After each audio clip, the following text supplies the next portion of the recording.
سلامونه او نیکې هیلې هیلهمند یم چې جوړ او روغ به یاست. د تاریخ په اوږدو کې زموږ یو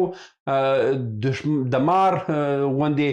دوست چې د لستوڼي مار بلل کېږي هغه ایران و. ایران د تاریخ په اوږدو کې زموږ سره دوستي کړې نه ده، زموږ سره یې د مار چلند کړی دی چې د وروري په لاس باندې او موږ یې بیا مار یې خپل په لستوڼي کې تیر کړی دی او موږ یې په چیچلي یو. که د تاریخ هر پاڼه راواخلو ایران موږ په هرې بدبختي کې لوړ مقام درلودل او که بیا وروسته راسو پاکستان زموږ دپاره تروریستان جوړ کړي دي، زموږ دپاره تباهي جوړه کړې ده. دا تباهي چې ده دا برته جوړیږي، مګر که چې کله هم یو هیواد کې د نفاق او بدبختي تخم وپاشل سو، هغه د نفاق تخم چې دی هغه په ژر تر ژره نه ایسته کېږي او هغه دپاره ډېر وخت پکار دی او هغه دپاره یو قوي حکومت هم پکار دی. په دغه نفاق اچولو کې ایران په لوړ مقام کې رول درلودل او ایران زموږ ته بدبختي لوی عامل هم بلل کېږي. نن په شیطاني پلان باندې خبر کوو چې ایران څه ډول پلان په افغانستان کې لري او غواړي چې څه وکړي په افغانستان کې، او ولې موږ حکومتونه داسې خاموش دي او ولې د دې د مخنیوي لپاره دوی ګامونه نه پورته کوي. زه پر موضوع باندې خبرې کوو او تر اضافي خبرې تېرېږو. لومړی تر هر څه په دې باندې داسې وکړو چې ولې دوی شیطاني افکار لري. شیطاني افکار دا دی چې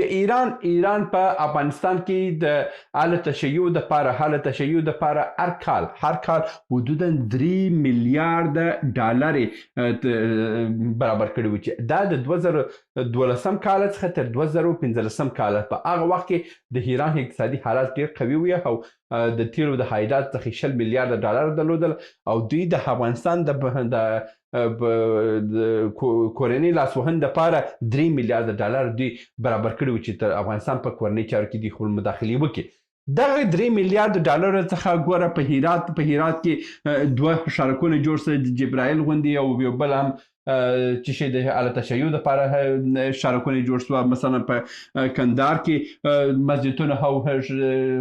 کورونه جوړ سوه د اله تشیع دپاره، په هلمند کې مسجدونه جوړ سوه او هلته کورونه جوړ سوه د اله تشیع دپاره. په همدغه ډول باندې که په کابل کې راسو د اله تشیع مسجدونه ډېر سوه او په هغه باندې دا څه و. او بل موږ په پخوا ډول باندې چې کله هم دغسې نظري کېدله او دا ډول د حسن حسین مشهور بلل کېده چې دا ورځ د حسن حسین د محرم ورځو کې، مګر دغه کارونه پخوا په نورو حکومتونو کې دومره اجازه نه وه چې راسې په سړکونو بند کړي، راسې ته د لارې بند کړي، ته راسې داسې ماتم جوړ کړي چې دا نور خلکو ته هم ستونزې جوړ کړي. مګر دغه تیر جمهوریت کې دا حالت دومره سروشت کېده چې یعنی هر کوڅه کې د محرم په ورځ کې بس لنډغري وي، بیرغونه وه، زورواکي وه، ټوپکونه وه. د محرم ورځ ته ټوپک لري، د محرم ورځ ته فیرونه کوي، د محرم ورځ ته لنډغریانې کوي. دا سره کم محرم دی، دا سره کم غم دی، دا سره کم اسلام دی. نو دا ټوله د نفاق او بدبختي تخم چې وي د هغه 3 میلیارده ډالر وه چې دغه شیطان ملک د افغانستان د نفاق دپاره په 2012 کال څخه البته دا د 2000 کال څخه شروع، مګر په 2012 کال کې دوی خپل بودیجه مثلا 4-5 برابره کړه او د افغانستان د اله تشیع دپاره کورونه جوړ کړه او د هغه کورو سره مسجدونه جوړ کړه. د هغه سره هغه کورنۍ چې داسې درلودل اولادونه د اله تشیع کورنۍ چې اولادونه یې ډېر راوړي وای، دوی په هر ولایت کې یو خیریه بنسټ درلودل، د هغه تداوي مفته کول. تاسو په دې موضوعاتو باندې خبر نه یاست. یعنی دا ډول کارونه هم کړي دي او دغه بیا چې کله هم د اله تشیع وروڼې وه بیا دوی تر ډېر حده هم وایي چې کله هم ستا اولاد د بل پر کور باندې ډوډۍ خوري، هغه بیا ستا د کور په غم کې نه اوسي، هغه بیا د هماغه کور غم ورسره واوسي. لکه څنګه چې هم د زموږ د اله تشیع وروڼه د ایران د هدرس ماښام ډوډۍ خوړله، د افغانستان هره ګټه ورته بیمانه وه. لکه ښه مثال یې د محقق لاهنتي وایي چې هغه ویل چې د ایران ګټې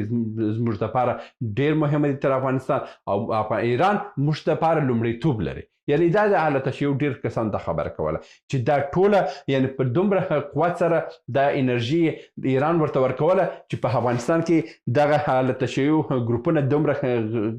قوي سي تر څو وسې کړی د افغانستان د حکومت په وړاندې هم ودرېږي. بل مثال که راسم هلیپور خوندي همدا ډول ګروپونه جوړ کړه او د جمهوریت په وخت کې د یو خوا طالب او د بل خوا هلیپور خوندي لنډغریان او چې نظامي هلیکاپټر یې ووهله او چا مخنیوی هم ونه سو کړی. که بل موضوع ته راسو د دوی موضوعات باندې چې خبرې وکړو د حالت شویو د څه په حساب باندې دوی په دغه وختونو کې د فاطمیونو په نامه باندې ډله جوړه کړه چې د افغانستان د ډېر ځوانان یې یوړه په سوریه کې وجنګوله، په لبنان کې وجنګوله، په یمن کې وجنګوله او دغه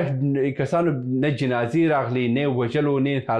مرګ او ژوند معلوم سو او دغه کسان یې واخیستل خپل په شخصي ګټو دپاره استعمال کړه او دا هم زموږ د جهالت او بدبختي او د حماقت څخه دی. خو دا ټوله د یو شیطاني پلان څخه د ایران داسې وکړي. خپل یو هیرانۍ وانستوي د لبنان جګړې ته، خپل یو هیرانۍ وانستوي د سوریې جګړې ته، خپل یو هیرانۍ د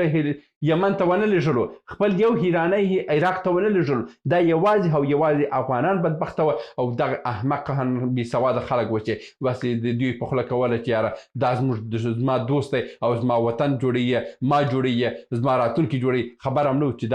دا یو شیطان ملک دی او ستا د راتلونکي او ستا د ژوند څخه غلطه ګټه اخلي. نو دا د ایران لاسوهنې وه.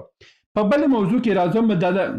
افغانستاني او افغان موضوع چې ده همدا اوس وګوره زه نه پوهېږم چې موږ سره کوم مړه حکومتونه لرو. په جمهوریت کې هم د جمهوریت کې خو ټوله واک د دغه لنډغرو سره ویې د ایران د جاسوسانو څخه ویې، مګر اوس په دغه کسان چې طالبان چې نوي راغلي څنګه دا ایران ته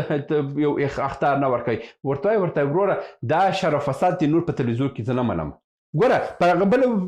بل میاشت کې د څه امریکا د بعضې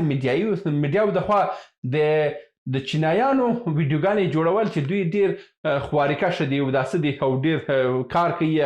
دا په ډیټ ډول باندې ویلي وه. مګر چین امریکا ته اخطار ورکړ چې بل ځل دا ویډیو د نشر کړه، بیا به خیر نه اوسي. د نړۍ ټوله میډیا ته اخطار ورکړ چې بل ورځ کې که تا زما د کارګرو تور مخ او چټل جامې دي بیا په میډیا کې وښول، بیا به ستا خیر نه اوسي. په ټوله نړۍ کې هغه بند کړل چې یعنې دا خبره که موږ ته کړې وای موږ خو فخر کولو چې ولا موږ خو زحمتکش یو، موږ کارګر خلک یو، دا د نړۍ ټول تعریف کړي. مګر چین په اندک وخت کې دا یو داسې کړه چې نه، چین دا نه دی چې تی تصویر راشي، دا د چین وشاته دا هغه زحمتکشه خلک دي چې دا خپل هیواد جوړوي. تاسو د دې د فلم نشرولو حق نه لرئ. تاسو باید د چین ودانیانې جوړ کړئ وښیئ، د چین ټکنالوژي وښیئ، د چین پرمختګ وښیئ. دا حق نه لري. یعنې د امریکا یو عادي موضوع چې نشروله او دا په حقیقت کې هم یو غیر مستقیم ډول باندې یو پلان وي، مګر دوی په اندکترین وخت کې هغه شن کړل. همدا اوس د نړۍ یو میډیا به دومره زړه ونه کړي د چین یو غلط تصویر د خپل په تلویزیون کې نشر کړي. دا نن یې نشر کړو، په بل ورځ کې اخطار ورته ورکړي که دا کار بیا تکرار کړو، د نړۍ په هر ګوټ کې ختمولی شي. دا هیوادونه خپل د راتلونکي او خپل د راتلونکي نسلونو دپاره ژوند جوړوي او لارې جوړوي. مګر زموږ دا په مستقیمه ډول باندې ایران شیطان هلته داسې جوړ کړی دی، زموږ افغانان ته افغانستاني وایي، نه پوهېږم د ځانه قانون یې جوړ کړی دی، موږ ته نفاق اچوي، موږ دپاره د تعریفونه لري او زموږ تاریخ یې بابیزه ګڼلی، خپل ځان ته یو جهلي تاریخ یې جوړ کړی دی. په دې ټولو باندې موږ کله باید چوپ اوسو؟ دا چوپوالی زموږ دپاره د تریخ راتلونکي به ولري او زموږ دپاره لوی بدبختي به واوسي. او که د دې مخنیوی ونه کړو، دا شیطان ملک به د افغانستان راتلونکي ډېر تباه کړي. زه هیله مند یم چې اوسني کسان چې په حکومت کې دي دا ویډیو کې اوري د ایران د دغه شوم پلانونو په هکله باندې باید جدي مخنیوی وسي او د دوی دپاره سره خطونه باید نور پاته نه ووسي چې دی ووایي چې یاره دا زما سور خط دی. دا زه دې په ژوند ورته سور خط نه منم، زه دې شین ختم نه منم، زه دې د سپین ختم نور نه منم. ته ماته خط نه یې چې ته راځې ماته خط ووایې. زه په ټولې ملک کې زه هغسې خو تباه یم او که ته راځې بیا په ما باندې لا هم پکښې کې دا څه کوې او زه د دې نه وروسته مستقیم د زور څخه کار اخلم. داسې چې د امریکا سره مو زور وکړئ، د روسیې سره مو زور وکړئ، د انګلستان سره مو زور وکړئ، د سکندر سره مو زور وکړئ، ستا سره یې ولا چې ورته ونه کړم چې په دغسې حالاتو کې چې نړۍ ستا سره دښمنه ده، ولا چې زه تا دپاره دښمنان هم زه خو په کور کې ونه روزم چې ته لا هم همدغه مرداریانو ته، همدغه شیطاني پلانو ته ادامه ورکړې. دغه ډول مخنیوی که ونه سو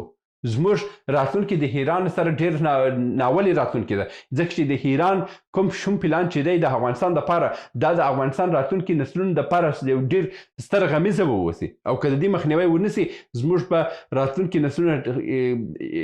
ډېر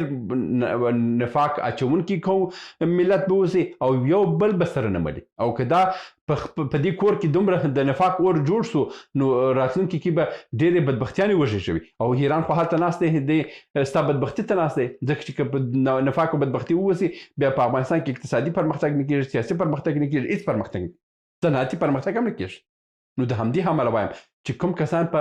حکومتي چارو کې دي دا باید په بهرني چارو وزارت کې د ایران سفیر راوغوښتل سي او دوی دپاره باید جدي څه ورته ورکړل سي چې نور دې د افغانستاني حودثه خپل په تلویزیونونو کې بند کړه خپل په میډیا کې بند کړه او کوم ځایو کې چې دا خبر ته رسولې هغو ته هم وایه چې نور دې دا خبره نه منه او که دا خبر دې بیا هم تکرار کړه بیا زه د بل فشار حالي څخه هم زه کار اخلم چې هغه د نور هیوادونو پروژې دي هغه زه منم او ستا په ځای بیا استعمالولی سم